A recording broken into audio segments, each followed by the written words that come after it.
sector educativo. Tenemos, además de las personas que nos acompañan en este espacio dentro del marco del Congreso 512, tenemos también un público que está conectado a través del Zoom, a quienes también le agradecemos y que podrán también, al igual que el público que está aquí presente, realizar algunas preguntas luego de que concluyamos el panel. Bueno, pues para iniciar, permítanme presentarles a los oradores que nos acompañan en el día de hoy. Gloria Vidal fue maestra, directora, rectora durante más de 40 años en varias instituciones educativas en el Ecuador, corresponsable de varias iniciativas y de manera muy particular. Definitivamente habría que señalar el Plan Decenal de Educación y otros proyectos de gran impacto en el sector educativo ecuatoriano. Fue viceministra en el año 2005 y luego ministra de Educación de Ecuador.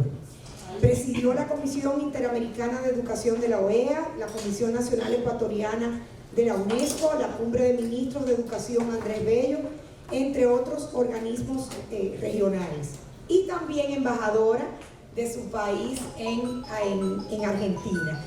Y definitivamente interesantísimo dentro de la trayectoria de Gloria Vidal, también su incursión dentro del sector bancario, que definitivamente pues le aportó, según lo que hemos conversado y hemos visto, también diferentes habilidades, perspectivas que pudo llevar ya en su inmersión en el sector público. También me acompaña Gabriel Sánchez Cini, quien es director en Blue Star Strategies, miembro del Center for Strategic and International Studies, miembro del programa sobre innovación y tecnología en educación del diálogo interamericano. A lo largo de su trayectoria, Gabriel ha escrito y ha sido autor de diferentes libros. Fue ministro de Educación de la provincia de Buenos Aires desde el año 2017 al año 2019. Se desempeñó como director ejecutivo de la Unidad de Evaluación Integral para la Calidad Educativa de la ciudad de Buenos Aires, concluyendo esta función en el año 2021. Y bueno, definitivamente estamos frente a personas que no solamente tienen una trayectoria en el ámbito educativo en diferentes roles, pero de manera muy particular para el tema que nos ocupa en el día de hoy, pues definitivamente han jugado roles muy importantes que le han permitido acumular experiencias que quisiéramos en el día de hoy pues que compartieran con nosotros, porque han jugado roles muy determinantes en momentos de la historia de la educación de los países en los cuales le ha correspondido jugar estos roles de liderazgo. Así que voy a empezar con una pregunta un tanto abierta. Y bueno, pues luego a medida que fluya el panel pudiéramos enfatizar en algunos puntos particulares. Empezando con Gloria, quisiera preguntarte desde tu experiencia, ¿cuál ha sido un elemento clave o indispensable para lograr una gestión dentro del sistema educativo que esté orientada hacia resultados? Bueno, muchísimas gracias, un gusto estar aquí en Santo Domingo, además compartiendo con ustedes el panel, muy interesante, y creo que hay una cosa que de repente se escapa y son las escalas, ¿no? Como decía Laura, Gabriel fue ministro de Educación de la provincia de Buenos Aires, y uno pensaría es una provincia nada más, no es el país. Sin embargo, en términos de escala, la provincia de Buenos Aires es asimilable, por ejemplo, a Ecuador, es decir, la República del Ecuador, en términos territoriales, de extensión y de cantidad de pobladores, es similar a la provincia de Buenos Aires. Así que me parecía que era interesante darnos cuenta de la escala, ¿no? A veces la escala nos aterriza todo lo que vayamos a decir de aquí en adelante, porque son problemas y situaciones similares. Eso por un lado. Por otro lado, a mí me parece, yo soy una fanática de los planes a largo plazo. Me parece que los planes a largo plazo son lo que permiten tener una sustentabilidad, son lo que permiten ver o poder programar, digamos, a largo plazo lo que debe o puede suceder en un determinado momento. No planes rígidos, estoy hablando de planes flexibles como los tenemos nosotros siempre en el área educativa, planes que puedan ser evaluados y que puedan ser reajustados. Eso digamos, por un lado. En un segundo momento, a mí me parece que hay algo que nos falta muchas veces en el sector educativo y que tenemos que comenzar a ejercitar, y es aterrizar esa planificación y aterrizarla con elementos tan cotidianos como costear los planes. Eso significa ponerlos en números, porque en los planes suelen haber los sueños de las personas, es decir, los ideales, esas metas que queremos alcanzar, pero tenemos que aterrizarlo y ver si tenemos el dinero necesario para hacerlo, es decir, costear nuestros planes, saber digamos, cuánto va a costar en términos reales llevar adelante ese sueño, ese ideal, esa meta, en fin. Y ponerlo también en progresión, es decir, cuánto tiempo nos va a tomar llevar adelante este plan y cuánto dinero vamos a necesitar para que este plan pueda ser ejecutable. La tercera cosa que me parece fundamental es que la fuente de financiación, y va atada a la segunda, es que la fuente con la que financiamos, ¿verdad?, esto en el tiempo sea una fuente permanente. A veces en nuestros ministerios de educación, he sido consultora de Unión Europea, de la Organización de Estados Iberoamericanos, en fin, y una de las cosas que encontramos permanentemente en la región es que a veces estos proyectos que llevan adelante los ministerios son proyectos que están atados a una temporalidad, y esa temporalidad es el tiempo que el funcionario que lo promovió tiene en su cargo. Entonces también pensar en que si no cuenta con una fuente de financiamiento estable, que lo mantenga en el tiempo, va a ser muy difícil que esto tenga resultados. La cuarta cosa en la que tenemos que enfocarnos es que tenemos que traducir, que tampoco es frecuente en el sector educativo y a veces tampoco es frecuente en la administración pública, esto tiene que ser bajado a un tablero de control. Esto es, el plan tiene que tener indicadores, tiene que tener metas, tiene que tener objetivos medibles, cuantificables, verificables, etc. Y este tablero de control tiene que estar tan bien diseñado que nos arroje alertas en el tiempo, que nos diga qué es lo que está pasando, cuáles son los obstáculos para la consecución de un plan, en fin. Y va atado a la última de las recomendaciones, en este caso, que es la evaluación. Uno no puede armar un plan, una planificación a largo, corto, mediano plazo, sino planifica evaluaciones no al final de 2 años, 4 años, etcétera, sino evaluaciones permanentes de todo tipo, ¿verdad?, cualitativas, cuantitativas, auditables, es decir, con auditoría externa, en fin, con distintas miradas que nos permitan retroalimentar la política pública. Esto es, esta política macro o micro, meso, que en algún momento se lanza, pueda ser retroalimentada y ajustada, porque algo que funciona bien en el centro de Santo Domingo puede funcionar muy mal en la ruralidad, porque nuestros países son tremendamente diversos. Entonces, dependiendo de los contextos, esta política no puede ser única para todo el territorio nacional, sino que tiene que tener sus ajustes, y estos ajustes basados en la retroalimentación. Eso en general. Perfecto. Gabriel, desde el terreno, ¿qué nos dices? Gracias, Laura.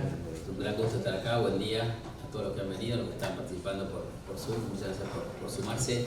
Es un gran gusto estar con Gloria acá también, ministra, embajadora y mentora. Casi todo lo que hice después en la provincia lo aprendí cuando ella estaba de ministra en Ecuador, así que es un gran gusto compartir con ella, como decía, una conversación sobre tamaño y sistemas educativos muy parecidos. Concuerdo con lo que Gloria dice, por supuesto. Nosotros, para establecer en el Ministerio de Educación de la provincia de Buenos Aires, que era un ministerio muy grande, con 500.000 profesores, 5 millones de alumnos, más de 20.000 escuelas, 12.000 públicas, 8.000 privadas, un sistema muy grande que hacía tiempo que no tenía objetivos claros. Lo primero que hay que establecer para que una organización tenga resultados es definir esos resultados.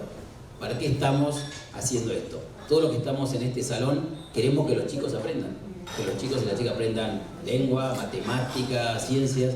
Ustedes piensen que poco hablamos de eso. Siempre hablamos de la formación, de la infraestructura, de esto, y en realidad lo que nos tiene que llevar todo nuestro día a hacer nuestro trabajo con entusiasmo, con alegría, es que los chicos aprendan más. Y muchas veces el Ministerio de Educación no está enfocado en eso. Está enfocado en crisis, en resolver esto, resolver lo otro, pero no tiene claro cuál es el objetivo. Y nosotros establecimos 4 o 5 objetivos muy específicos cuando llegamos al Ministerio. El primero era mejorar matemática y lengua. Nosotros nos iba, los resultados de PISA, los resultados de las pruebas nacionales mostraban que los chicos no estaban aprendiendo, sobre todo los más vulnerables, aprendían mucho menos que los que venían de situaciones de ingreso mejores. Entonces dijimos que matemática y lengua teníamos que mejorar, medido por las pruebas nacionales cada 2 años o cada 4 años. Matemática y lengua era clave. Segundo era mejorar la gestión del sistema. En un sistema tan grande, con tantos alumnos, con tantos maestros, profesores, es fundamental que la gestión, una gestión con muy poca tecnología, no teníamos base de datos de alumnos, de profesores, que aprendían, que no aprendían, no estaban las escuelas más vulnerables. Entonces mejorar la gestión del sistema era clave. Involucrar a los padres y a las madres en esto, involucrar a las familias. Al final nosotros trabajamos para que los chicos aprendan más, que tienen una familia. No sé cuánto ustedes hablan con las familias en las escuelas, en los ministerios, pero en general en los ministerios, ahora lo compartimos mucho con Gloria, uno no habla con las familias, uno debería hablar con las familias mucho, involucrar a las familias también en el sistema y que las familias le reclamen a uno, que cuando está en el ministerio, ¿qué pasa que mis hijos no están aprendiendo? ¿Qué pasa? ¿Cómo puede ser que mi hijo no aprenda matemática, no aprenda lengua? Entonces, tener resultados claros es clave. Segundo, que el sistema sea parte de esos resultados. Hoy hicimos una cantidad de encuentros para que el sistema educativo, para que los profesores, las directoras, el mismo sistema administrativo, trabajaban 7.000 personas en el ministerio, que también nos ayudaran a definir esos objetivos. Porque si queríamos que una organización tan grande lleve adelante buenos resultados, uno tiene que ser parte. Que lo mismo tienen que hacer ustedes en sus escuelas. Si ustedes quieren que mejore la matemática en sus escuelas, tienen que hacer parte a todos los profesores. Entonces, ¿cuántos aquí son directores y cuántos profesores? ¿Cuántos directores o directoras? Y el resto, profesores. Coordinadoras. Bueno, todo lo que tienen trabajo, gente a su cargo, tiene que hacer que esa gente se involucre en ese cambio. Ustedes quieren cambiar algo, mejorar lengua, pero su equipo no está de acuerdo y no va a pasar. Entonces, segundo es que el sistema, hablar con el sistema. A veces es difícil, eran 500.000 profesores, por supuesto yo no puedo hablar con cada uno de ellos. Pero yo visitaba una escuela todos los días. Todos los días, durante 3 años, inclusive los sábados, me parecía que era la manera de hablar con el sistema. Sentarme, escuchar, ser criticado, sugerencias. El segundo es sumar al equipo a ese logro que ustedes establecen, sea a nivel ministerio, la escuela, etc. Tercero, difundirlos. Porque muchas veces decimos, no, estas son ideas muy buenas, hay que mejorar la matemática. Bueno, pero hay que comunicarlo, hay que difundirlo. Internamente al sistema y externamente. Que se entere el público, que se entere la población, que se enteren los ciudadanos, que se enteren los padres y las madres, las familias. Y eso no es fácil. ¿Cómo llega uno a 4 millones de padres y madres? ¿O cómo llega uno al público? Entonces hay que hacer un esfuerzo de comunicar, de difundir, etc. Cuarto, lo que dice Gloria tan claramente, hay que evaluar. Si uno no evalúa estos desempeños y estas mejoras, por supuesto es difícil demostrar que uno mejora. Y quinto lugar, para terminar, dar el ejemplo. Ustedes como coordinadoras, como directivas, como profesoras, Gloria como ministra, tienen que dar el ejemplo. Uno puede hablar y decir que hay que mejorar, pero si uno no da el ejemplo, yo creo que para las grandes transformaciones, los que lideran tienen que dar el ejemplo. Si dicen que hay que ser puntuales, ustedes tienen que llegar puntuales. Si dicen que hay que empezar a trabajar temprano, ustedes tienen que estar a las 7 de la mañana en la escuela o en la coordinación o en el ministerio. Si ustedes dicen que el compromiso de aprender matemática y lengua, en cada discurso que ustedes tienen que dar, tienen que hablar de matemática y lengua. Entonces, el ejemplo ahí es muy clave, porque transformar, liderar un cambio quiere decir contagiar, quiere decir entusiasmar, quiere ser persuadir. Y eso la mejor manera de hacerlo es con el ejemplo. Entonces, todo lo que tenemos o que tuvimos lugares de liderazgo, creo que es fundamental que demos el ejemplo y que sean los logros ese ejemplo que damos. Que los logros son que los chicos y las chicas aprendan más. Gracias. Muchísimas gracias. Gloria, en el caso de Ecuador, ustedes lideraron un proceso definitivamente de transformación que incluso sale fruto de una consulta a nivel nacional que logró, de hecho, adoptarse como un punto de agenda de la sociedad ecuatoriana. Y eso evidentemente pues implicaba grandes cambios. ¿Qué entiendes a partir de esa experiencia fue clave para lograr la apropiación de ese equipo del ministerio que tenía en ese momento esa gran encomienda de este plan decenal, transformarlo en algo que fuera real? ¿Qué logró esa apropiación? ¿Qué piensas que funcionó? A mí me parece que, primero adhiero mucho a lo que decía Gabriel, el tema de la comunicación es fundamental. Y el tema de la construcción de los planes, que sean unas construcciones de planes participativos, es decir, que la gente haga oír su voz. Muchas veces estamos sentados en un escritorio, en Buenos Aires, en Quito, en Santo Domingo, y necesitamos esa conexión con el territorio. Yo, como les decía, adhiero a lo que decía Gabriel, y nosotros cuando hicimos la construcción, el 2005, el 2006, lo que hicimos básicamente fue recorrer los territorios, hacer mesas de discusión con la gente para saber qué era lo que la gente percibía como necesidad dentro del sistema educativo. Nosotros como especialistas podemos tener una idea de qué es lo que se necesita, pero es importante oír a los estudiantes, es importante oír a los profesores, por cierto, a los directores, pero también es importante oír a la comunidad, oír a los empresarios, oír a las iglesias, oír a todo el mundo que hace parte de una sociedad, que son las fuerzas civiles de las sociedades, y que a veces no son tomadas en cuenta. ¿Por qué? Muchas veces los perfiles de salida de nuestros estudiantes de cada uno de los niveles no se condicen con los perfiles de entrada, ¿verdad?, que tienen, por ejemplo, los sistemas universitarios, los sistemas terciarios, las necesidades de los empresarios de tener determinados perfiles, o el mismo plan de vida de los individuos. Es decir, de repente los chicos tienen otro tipo de miradas y necesitan otro tipo de habilidades y de destrezas dentro de nuestros sistemas educativos distintos de los que nosotros hemos planificado o pensado para ellos. Eso por un lado. Por otro lado, me parece a mí que todo cambio origina una resistencia, es decir, nosotros estamos muy seguros con el statu quo, estamos muy acostumbrados a cómo funcionan las cosas de una determinada manera, y cualquier cambio propuesto nos genera incertidumbre, preocupación, nerviosismo, estrés. Por lo tanto, mientras más sepamos de qué se trata este cambio, mientras más participemos en la propuesta del cambio, mientras más preguntas podamos hacer, cuestionamientos podamos realizar, en fin, más tranquilos vamos a estar. Yo siempre utilizo una metáfora que la uso desde los niños hasta los adultos, y es que esto crea muchos fantasmas, aparecen fantasmas, nos van a echar del sistema educativo, vamos a estar muy controlados, esto es una postura policial sobre el sistema educativo, en fin, podríamos hacer una lista bastante larga. Pero esos fantasmas desaparecen en cuanto uno prende la luz. Y esa luz que uno prende y que ilumina este tipo de procesos de cambio tiene que ver con la información, con la comunicación. Entonces nosotros cuando hicimos el cambio nos planteamos desde cuñas radiales hasta propagandas en todos los medios de comunicación, hasta webs a través de las cuales, páginas web a través de las cuales la ciudadanía podía preguntar, podía cooperar con ideas, en fin, hasta finalmente llevarlo a una consulta popular. Es decir, esto nos originó la necesidad de tener una gran comunicación con el ciudadano de a pie, no solo con el especialista educativo y tampoco no solo con los estamentos, digamos así, de autoridades en los ministerios de educación.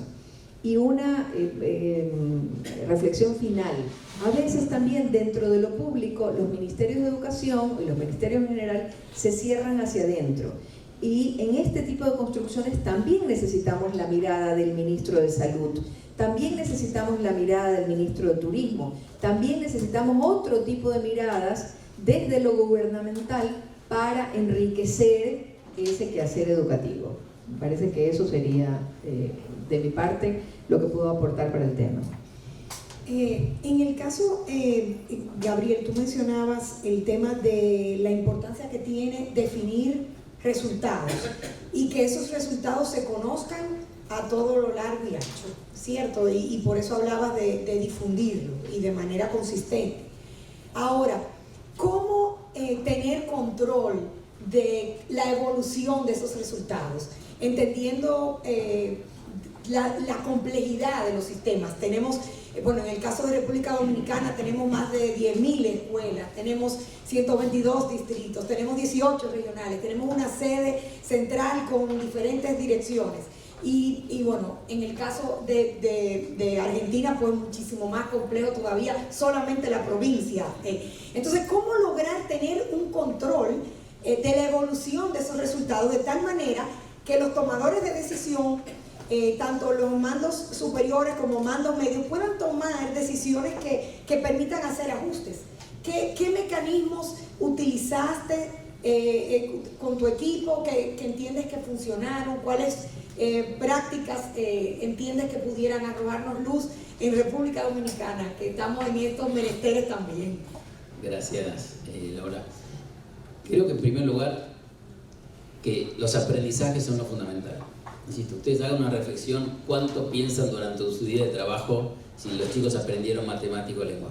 Si aprendieron geografía.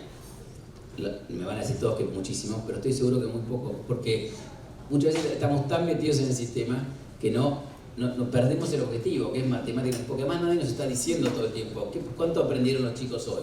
Claro, muy difícil de medir. Uno se entera si los chicos dejaron la secundaria o no cuando la dejaron, y uno se entera si aprendieron matemática o no cuando salieron a buscar trabajo, porque por ahí uno no sabe. Nadie iba, Gloria le decía, mi hijo a los 7 años no aprendió matemática y usted era la ministra y mi hijo no aprendió. Lamentablemente no pasa. Pasa en otro, pasa con la salud. Obviamente si pasa algo a mi hijo, yo voy a hablar a alguien de un hospital o de la persona de salud. Pasa con la seguridad. Los objetivos de las políticas de seguridad o de salud están mucho más identificados con la persona que los de educación. Nos enteramos 20 años después si ese chico aprendió o no aprendió.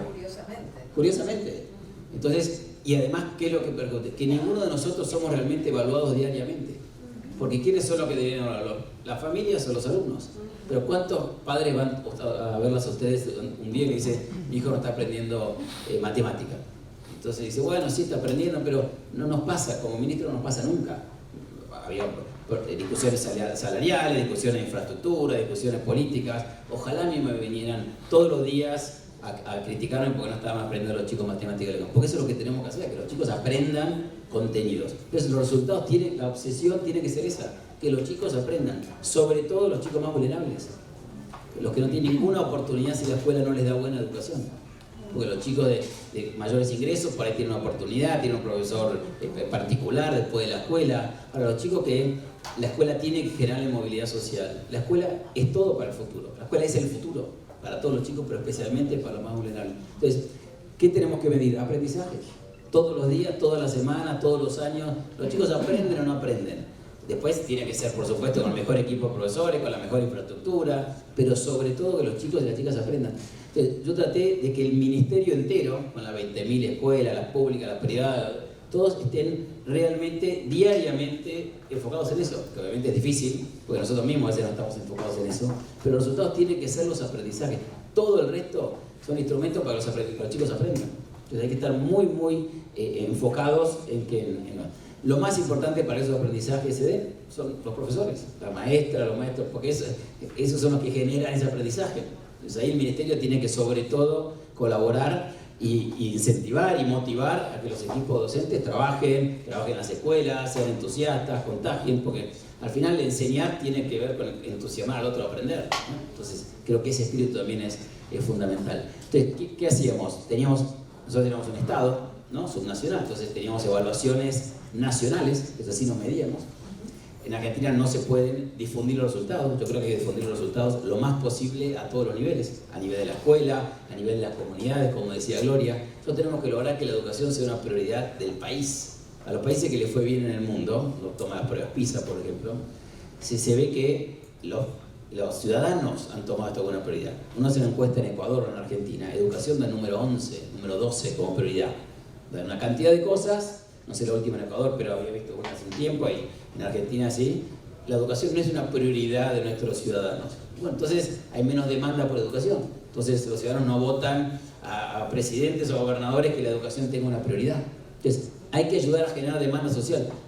Yo me juntaba todas las semanas con un grupo de 50 familias, todas las semanas desde que asumí, porque yo quería que los padres, las madres generaran demanda social, que ellos fueran los que demandaran. No quería que nada más que mis conversaciones fueran con los sindicatos que representaban a los profesores, que también las tenían, eran importantes, pero yo quería que las familias fueran las que demandaran. Entonces hay que generar una demanda social. Y la mejor manera, como decía Gloria antes, era informar, mostrar estos resultados. Mira, la mitad de los chicos en la provincia de Buenos Aires, como pasa acá en este país, no terminan el secundario. ¿Cómo no hay una rebelión diaria sobre ese tema en nuestros países? Si la mitad de los chicos los dejamos sin futuro, hoy en la República Dominicana, en Ecuador, en Argentina, ¿cómo no estamos, por cosas mucho menores, tomamos la calle? ¿Cómo no tomamos la calle porque los chicos no aprenden? Y esto mucho más por los chicos y las chicas más pobres. Entonces hay que generar más demanda social, que es una tragedia que la mitad de los chicos no termina secundaria en el mundo. ¿Quién le dice eso a un hijo? No termina secundaria, no te preocupes. Estaríamos preocupadísimos si alguno de nuestros hijos no termina la secundaria. Y además los que terminan no aprenden bien las materias básicas como matemática y lengua. Entonces, el sentido de urgencia también es algo que tiene que enfocarnos en los logros. O sea, nosotros, que es una cosa que aprendí mucho de Gloria cuando era ministra, estaba urgida porque las cosas mejoraran. Uno se da cuenta que si no es lo mismo. Bueno, lo vemos después. Yo le decía a la hora de la mañana, imagínate que tienes 2 hijos o 2 hijas y una no está terminando la secundaria. Y yo soy el ministro y digo, no te preocupes, estamos haciendo planes interanuales y entonces estamos aprendiendo las mejores prácticas. ¿A mí qué me importa todo eso? Mi hija no termina secundaria este año.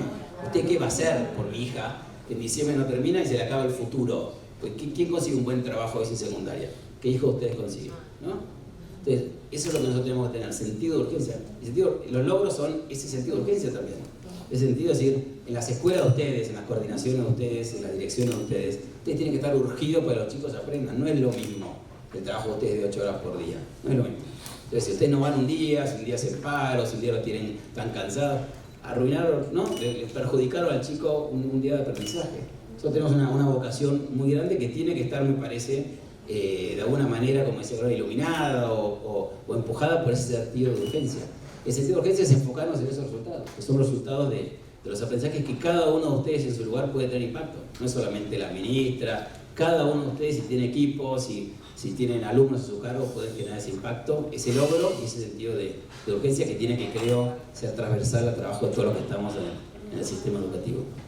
Gracias. Bueno, el tema del sentido de urgencia realmente pareciera sensato, totalmente indispensable. Sin embargo, la realidad es que en el sector público no pareciera que está en la orden del día, desafortunadamente. Históricamente no lo está. Uno lo ve mucho más visible en el sector privado.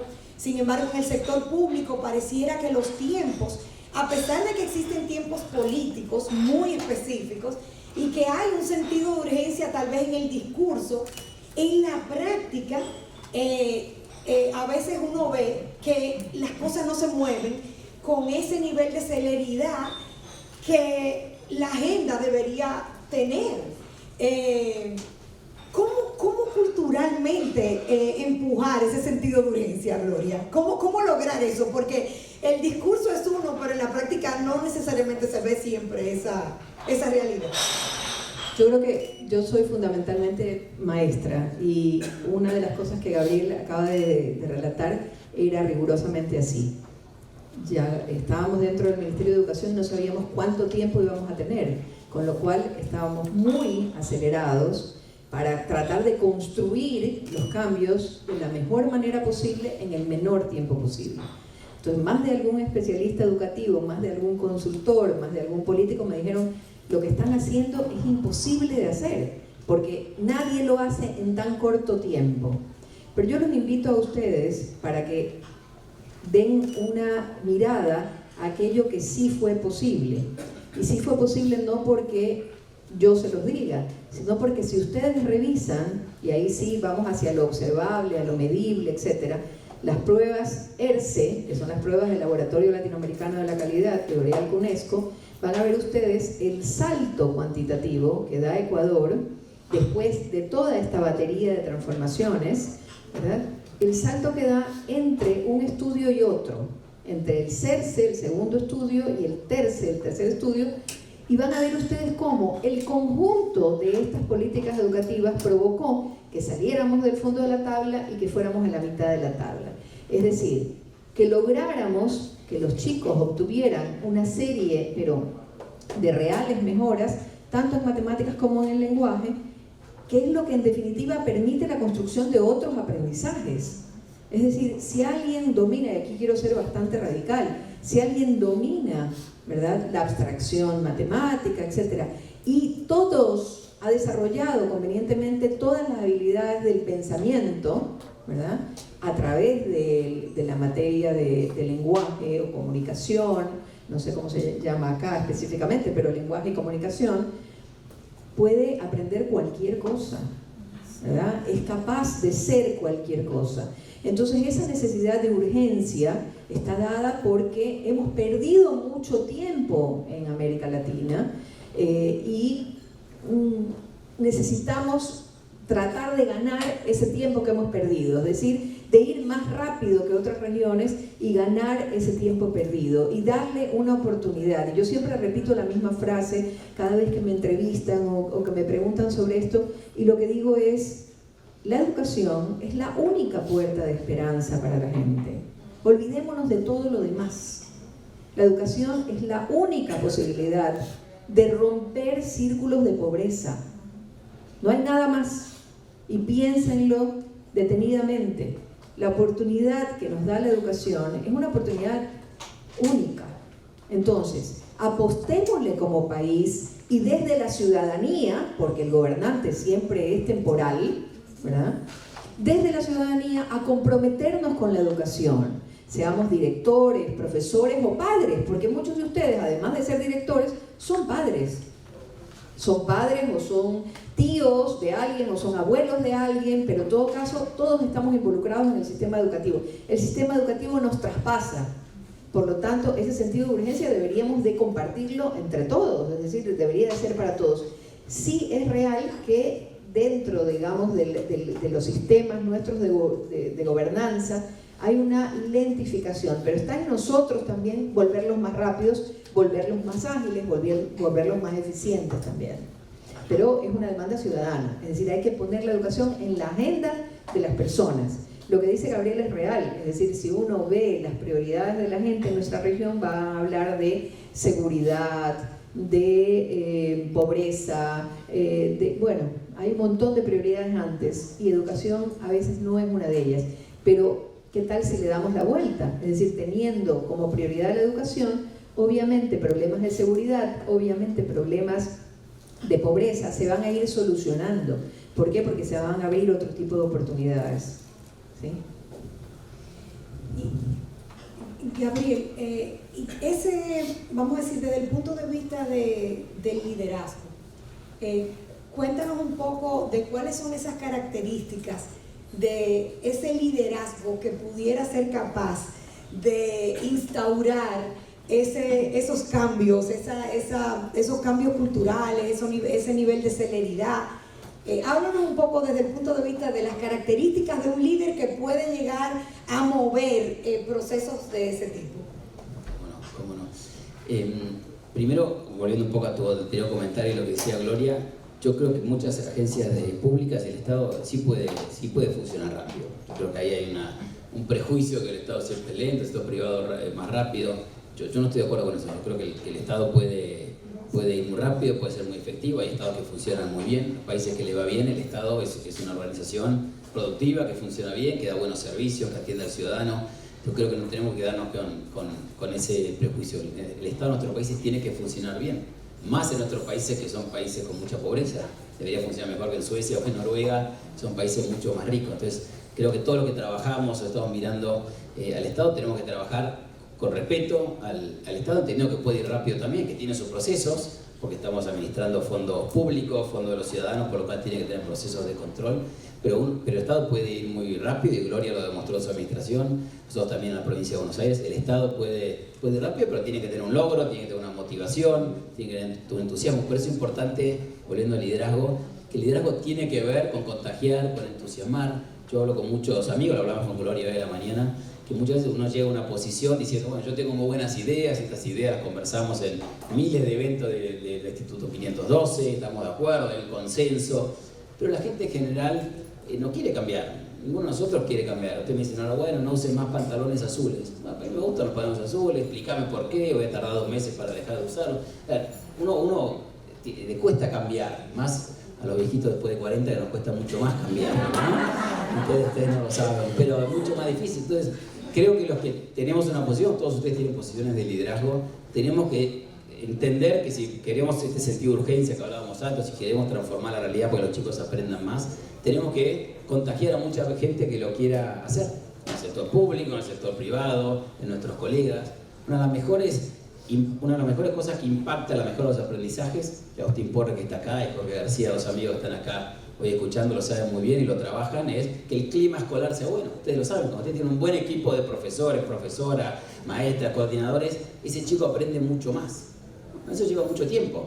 Entonces, un buen líder entiende que el cambio es difícil, entiende que tiene que estar mirando los resultados, entiende que tiene que comunicar esa visión. O sea, gran parte del tiempo de Gloria y mío era persuadir al otro.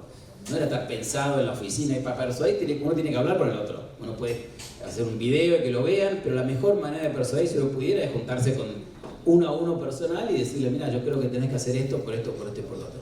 Entonces, uno tiene que estar mucho tiempo con la gente. En la educación tenemos que estar mucho tiempo con los profesores, con los directivos, con la familia. No podemos trabajar de la oficina. Es un trabajo para estar en la calle, porque hay que persuadir a la otra persona que se enfoque en la transformación, que se enfoque en los resultados, y no creer otra vez que porque es una buena idea, el otro va a decir, ok, lo voy a hacer entonces. No, porque uno tiene su forma de hacer.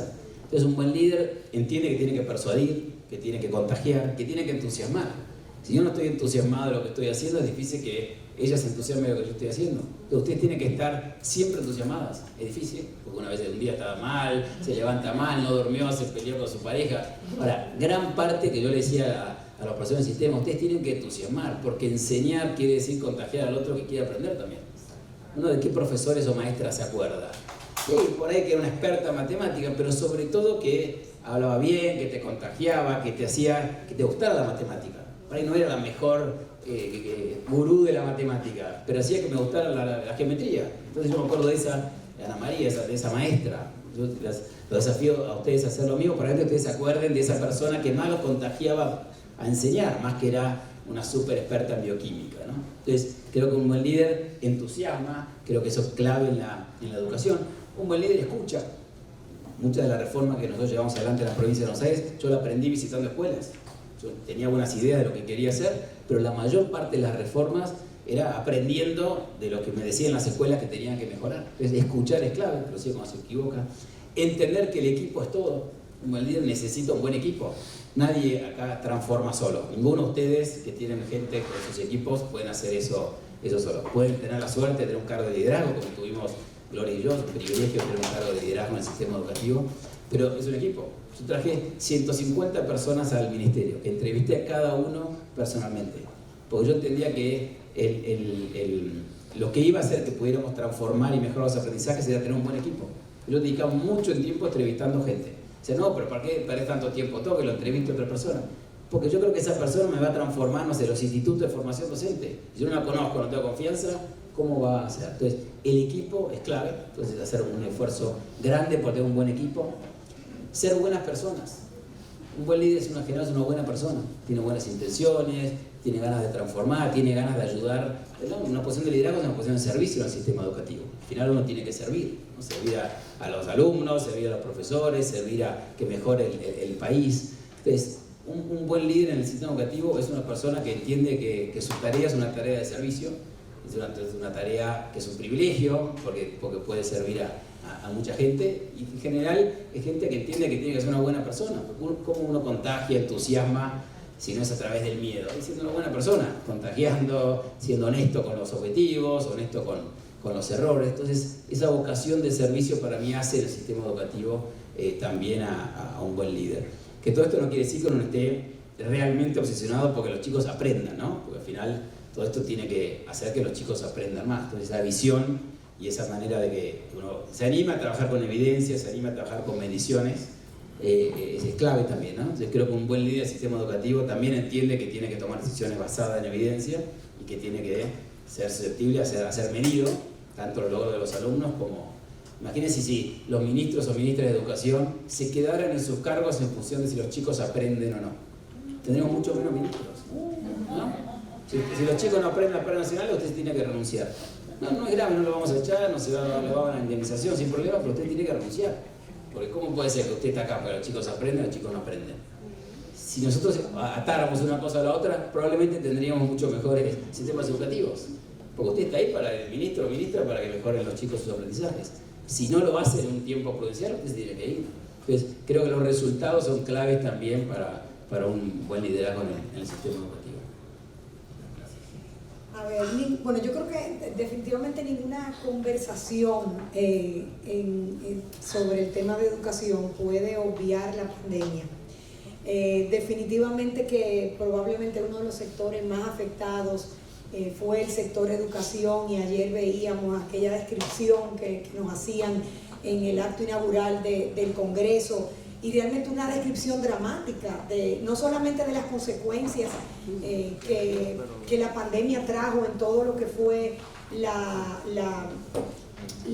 realidad del estudiante, sino las consecuencias que se proyectan, que todavía vamos a tener.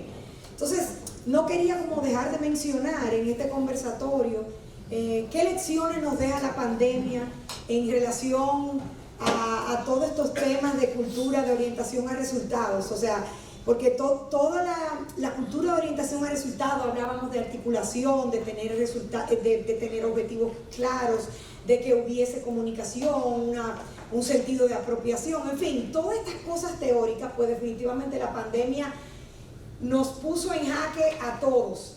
¿Qué experiencia nos deja sobre qué prepararnos mejor? ¿Qué lecciones nos deja a nosotros como líderes del sector educativo?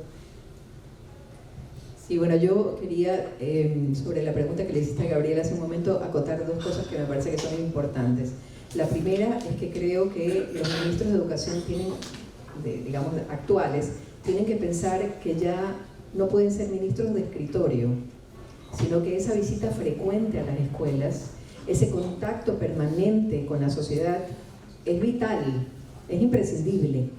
Entonces yo tengo una anécdota muy graciosa. En un momento determinado hicimos unas evaluaciones a las escuelas y yo necesitaba saber, visitar esas escuelas que les había ido muy muy bien en la evaluación, y quería ver qué tenían de distintas y qué tenían diferentes. Entonces me disfracé y fui disfrazada a una escuela.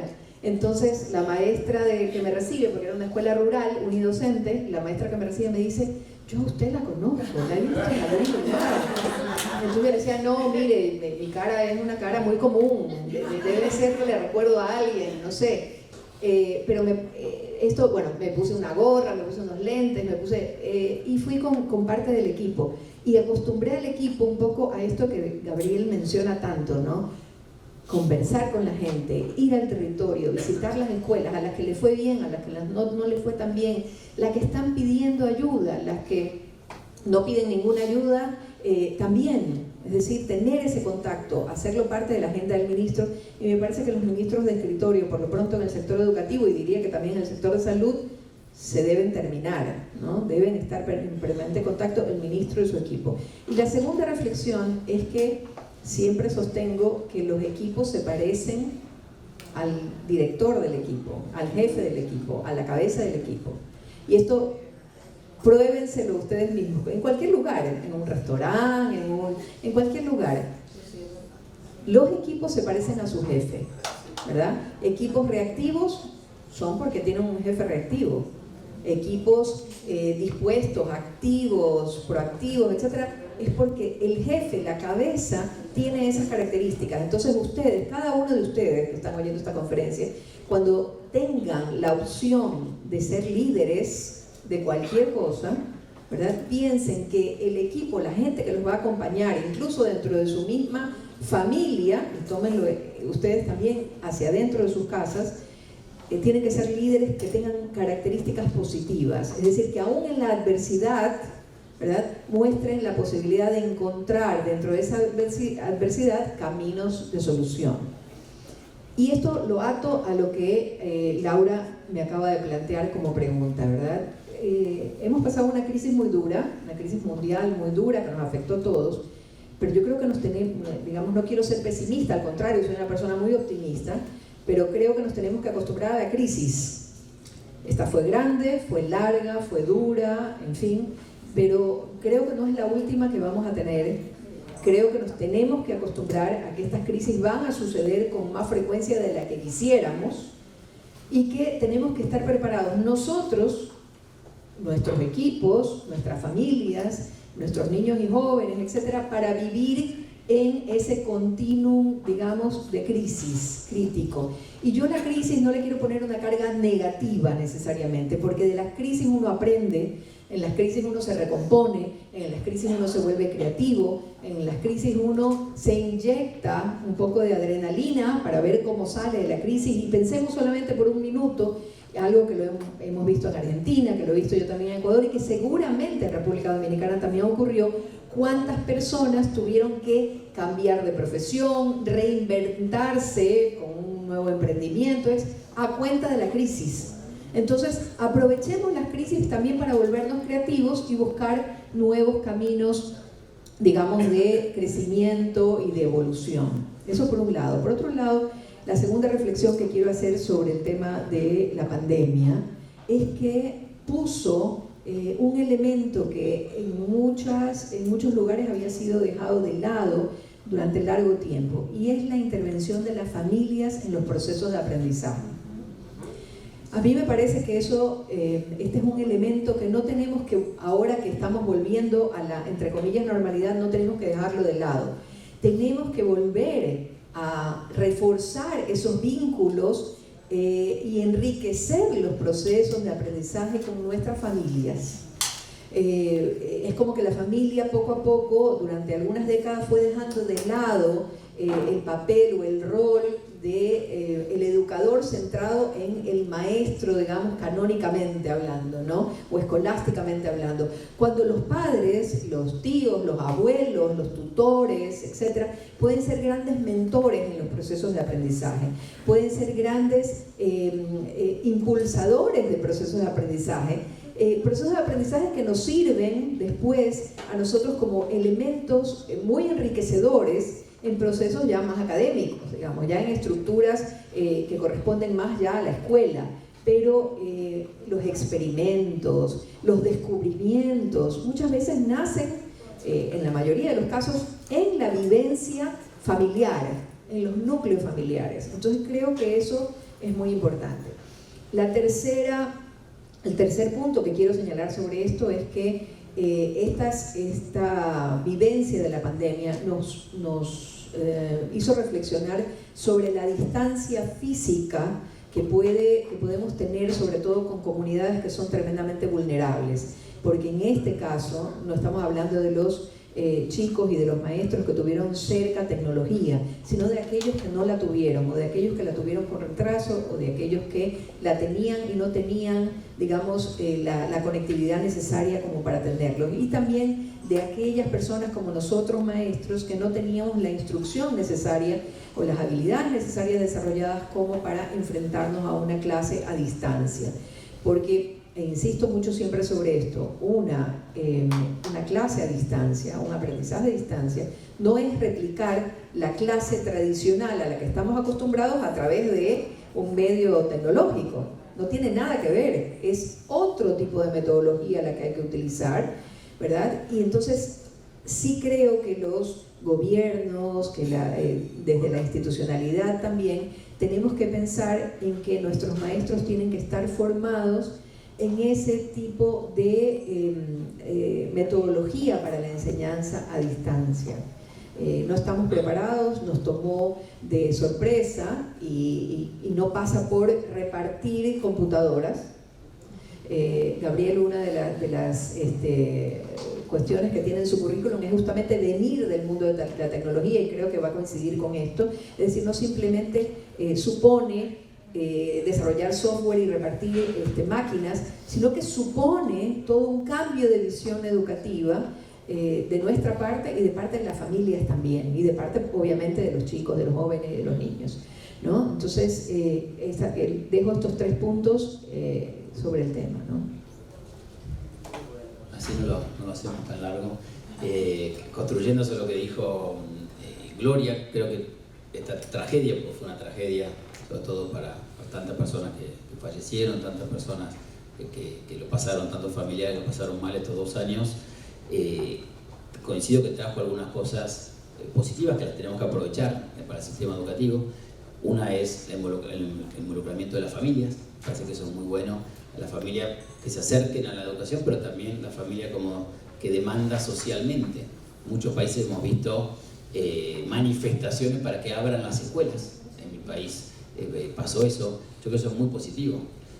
Lamentablemente solo para que abran las escuelas, es el inicio de la calidad educativa, el inicio del aprendizaje, pero hubo manifestaciones y nosotros tuvimos una pelea fuerte con el gobierno nacional, que era un gobierno que quería mantener las escuelas cerradas para que las abrieran, y se terminó abriendo, primero en la ciudad de Buenos Aires, después en todo el país, lo hemos visto en todo el mundo. Eso fue excelente porque generó una demanda social, como decíamos antes, que es clave para que se mejore la educación, para que los políticos prioricen la educación. Ojalá esa demanda social se mantenga para temas tan importantes como abrir la escuela, que es que los chicos aprendan, que sobre todo los chicos más vulnerables tengan la oportunidad de aprender, que la escuela genere movilidad social, que haya recursos, o sea que ojalá podamos generar más demanda social, que las familias sigan involucradas. Segundo, yo creo que por acción o por omisión, todos nosotros en las escuelas aprendimos, tuvimos más autonomía. O sea, ustedes los que estuvieron en las escuelas tuvieron que salir a innovar. O sea, los buenos profesores, las buenas maestras que se comprometieron estos años de pandemia tuvieron que innovar, porque estaban en las casas, porque tenían que comunicarse de alguna manera, tenían que usar el Zoom, el celular, todas cosas que no sabíamos.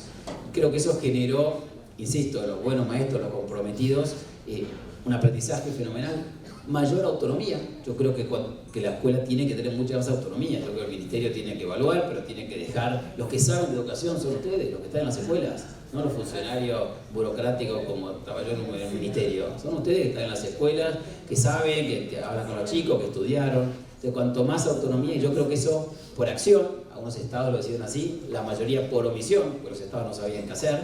Ustedes de alguna manera incorporan mucha más autonomía, hay que mantenerla. Ustedes son los que saben de educación, no los burócratas en el ministerio. Entonces, hay que mantener esa autonomía. Creo que la pandemia aceleró la autonomía, eso es buenísimo. Lo que dijo Gloria, por supuesto, aceleró la familiarización en las tecnologías. ¿Quién hoy no entiende educación híbrida? Hace 2 años era algo que teníamos que explicar durante 1 hora, que era educación híbrida, ahora todo el mundo lo entiende. Creo que es un aprendizaje muy bueno y creo que nos quedamos cortos en hacer algunos de estos cambios institucionalmente posibles, porque otra vez, todos estos cambios, si las leyes dicen otra cosa, y las leyes dicen que la escuela no tiene autonomía o le da mucho poder a la burocracia del ministerio, y después pasa la pandemia y pasa esto, digamos, ¿no? Entonces yo creo que en algunos países nos perdimos la oportunidad de hacer cambios institucionales que dejen, valga la redundancia, la institucionalidad, cambios normativos, legislativos, no sé, la mayoría de los chicos, más de 1.500 millones de chicos, estuvieron en sus casas. Casi ningún país permite en el mundo estudiar en tu casa, homeschooling lo que llaman.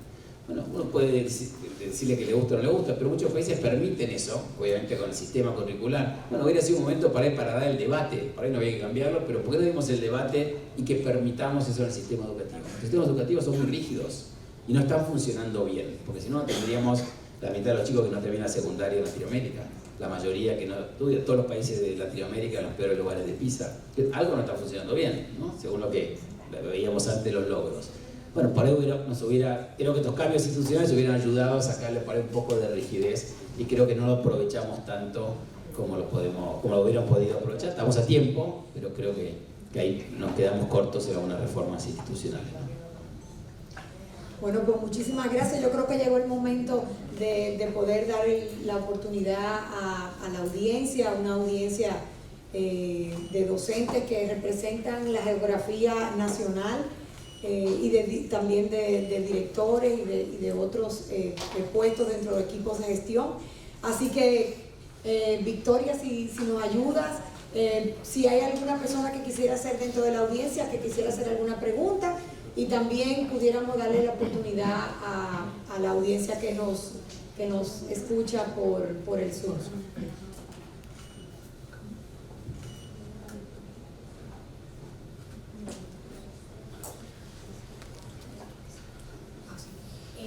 Vemos, ok, perfecto, pues tenemos por aquí de este lado y allá atrás. Vamos a dar la oportunidad de 2 preguntas por este mecanismo, y si existe otra pregunta, entonces la hacemos por el Zoom. Si se puede identificar. Elizabeth Estrella, de Fe Alegría. Yo quiero preguntarle a Gloria, ella decía al principio, el tema de la importancia de la evaluación y el seguimiento. En nuestro país casi siempre se hace la primera evaluación diagnóstica, pero la evaluación de seguimiento intermedia casi no se usa. Entonces, al final es que nos damos cuenta que el muchacho no pasó, que estaba mal y todo eso. O sea, ¿qué mecanismos se utilizó cuando usted estaba en su gestión para que esas evaluaciones se hicieran intermedias de manera objetiva? Porque a veces sí se mandan unos instrumentos, pero no se personaliza, sino que llenamos un instrumento por llenarlo y a veces no es tan objetiva. Entonces, el nivel estructural, que es ministerio, regional, distrito y escuela, a veces no tiene como, no sé si el mecanismo o el personal o para dar un seguimiento personalizado a que esos resultados intermedios tengan una propuesta de cambio para mejorar lo que está mal. Entonces, cuando ya nos damos cuenta que la propuesta de mejora que se hizo al inicio no está funcionando, ya es tarde. ¿De qué mecanismo utilizaron ustedes para que esa evaluación de seguimiento sea objetiva a la hora de ser flexible en ese primer plan que creíamos que iba a funcionar, pero no funcionó, para que entonces se cambie y pueda tener mayor resultado al final de año? Sí, el plan institucional, se llama el plan educativo institucional, es un plan que, y esto me parece a mí que tiene que ser visto de esta manera. El sistema educativo es un sistema que está vivo, ¿verdad? Es decir, a veces nosotros no le ponemos entidad. No. Tiene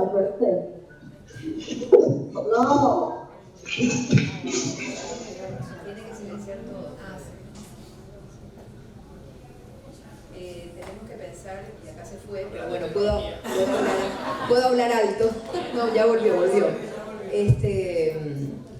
Tenemos que pensar en el sistema educativo como un sistema vivo. A veces hablamos nosotros como que si esto fuera inamovible, etc. Y nuestros planes también, ¿verdad?, están vivos. Es decir, a veces uno se traza un objetivo y espera muchos meses para ver si llegó al objetivo y no hay evaluaciones de medio término, ¿verdad?, que nos permitan replantearnos. Y los planes tienen que ser tan flexibles como nuestro sistema, es decir, permitirnos a nosotros en un momento determinado darnos cuenta que va fallando, ¿verdad?, eliminar esa parte que está fallando y reemplazarla por algo que pensemos que nos va a dar nuevos resultados. Es decir, pensar siempre que los planes educativos institucionales tienen que ser tan flexibles que nos permitan a nosotros reacondicionarnos, reajustarnos y volvernos a despegar. Eso por un lado. Por otro lado, nosotros planteamos 4 matrices distintas de evaluación. Estas 4 matrices distintas tenían características y personas que digamos que evaluaban el proyecto desde distintas perspectivas. Estaba la perspectiva estudiantil, la perspectiva de los padres de familia, la perspectiva del director del centro y la perspectiva de un profesor ¿verdad? Entonces esa mirada en conjunto es la que nos permitía asesorar, digamos, al centro educativo para ver si estaba yendo por el camino, digamos, trazado, planteado y con las expectativas, o si tenían que replantearse, digamos, esto.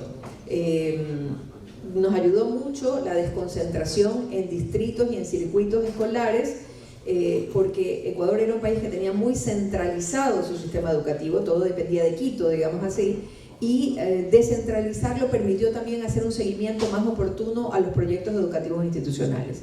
Y también el desdoblamiento por una proyección, digamos, horizontal de los funcionarios del Ministerio de Educación que antes ejercían la supervisión escolar. Desdoblamos esa función y los convertimos en asesores pedagógicos. Entonces, era un perfil que permitía el acompañamiento a las instituciones educativas de sus planes educativos institucionales. Entonces, a través de este tipo de asesoría puntual sobre el proyecto. Y yo diría que lo último que funcionó y me parece interesante son que dentro del circuito escolar se armaron comunidades de aprendizaje.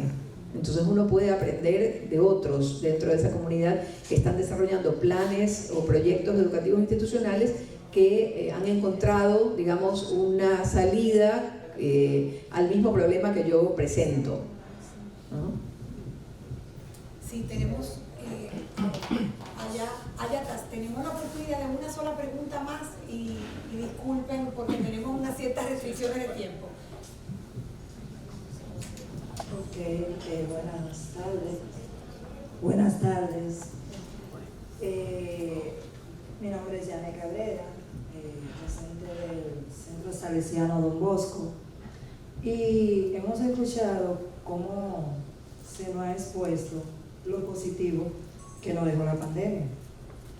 Sabemos que la crisis genera en nosotros, hace fluir de nosotros nuestra mejor versión. Pero quiero hacer la pregunta, ¿cómo nosotros podemos enfrentar lo negativo que nos dejó la pandemia? ¿Y cómo podemos mejorar lo negativo que nos dejó la pandemia? Porque como hay cosas positivas que nos dejó la pandemia, nosotros como sistema educativo tenemos muchos retos por enfrentar a raíz de esta pandemia. Ahora, yo quisiera que los expositores de hoy nos dijeran cómo nosotros podemos encarar esta situación negativa que nos dejó la pandemia. Muchísimas gracias.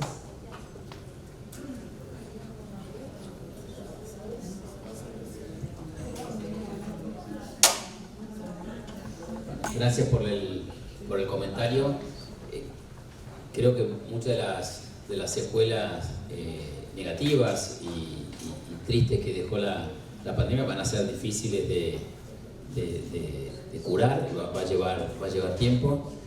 Dentro del sistema educativo, otra vez, lo primero que tenemos que mirar es todos los chicos que abandonaron estos 2 años, los chicos, sobre todo los más vulnerables, que aprendieron menos, porque es cierto que la conectividad en nuestros países no es igual, es desigual, y por lo tanto en las comunidades más pobres de nuestros países había mucha menos conectividad, por lo cual esos chicos seguramente aprendieron mucho menos que los que estaban conectados, por lo cual ahí tenemos que poner más tiempo que esos chicos recuperen el trabajo, que va a ser por ahí más demandante para todos los equipos de profesores y de maestras, pero hay que poner más tiempo para recuperar.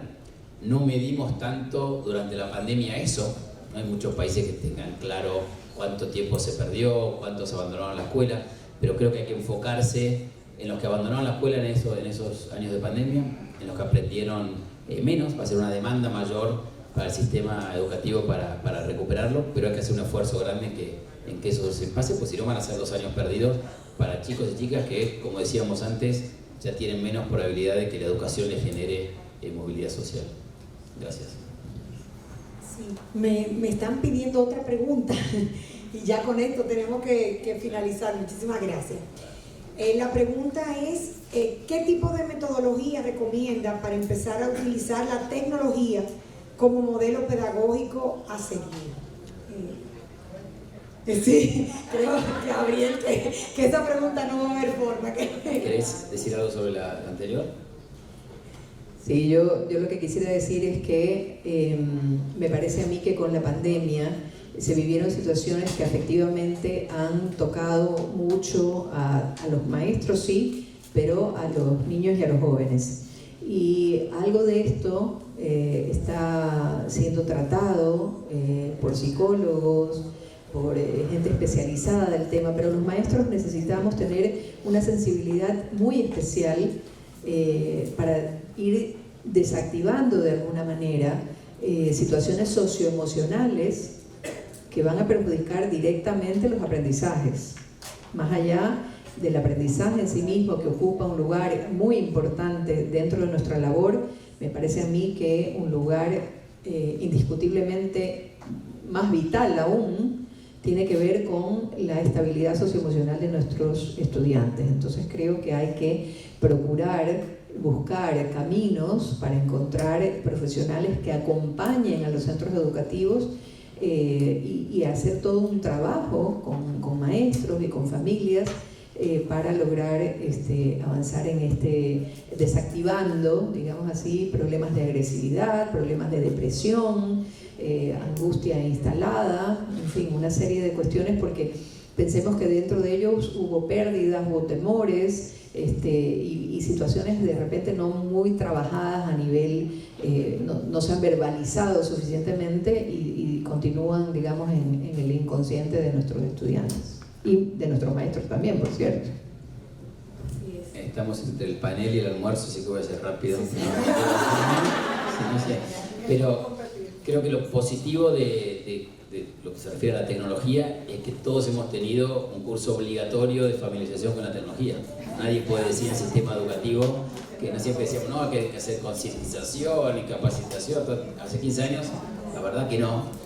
Yo nunca pensé eso. Yo creo que la mayoría de los maestros, maestras son personas jóvenes, son personas que han crecido en muchos casos con sus celulares, así que creía que siempre lo exageramos un poco. La gente sabe usar tecnología, creo que ahora eso se aceleró, obviamente, todos aprendimos algo más de tecnología. Tenemos que volver a entender que es un instrumento, no puede ser la educación la tecnología es un instrumento más, como fue el pizarrón, que era una nueva tecnología cuando se inventó, digamos, ¿no?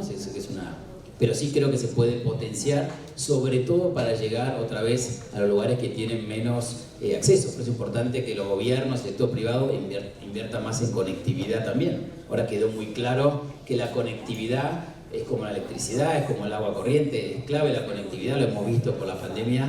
No podemos seguir teniendo países con sectores tan mal. Con el interior de la Argentina, a la banda ancha llega a 1/3 de la población, cuando las capitales llega al 100% de la población. Eso no puede pasar más. Creo que también hay que promover que los estados inviertan en que haya conectividad en todos lados y usar la tecnología para potenciar ese aprendizaje que quienes lo dan bien son los que están delante del aula, que son los maestros y las maestras, ¿no? Muchas gracias. Bueno, pues yo creo que se merecen un fuerte aplauso.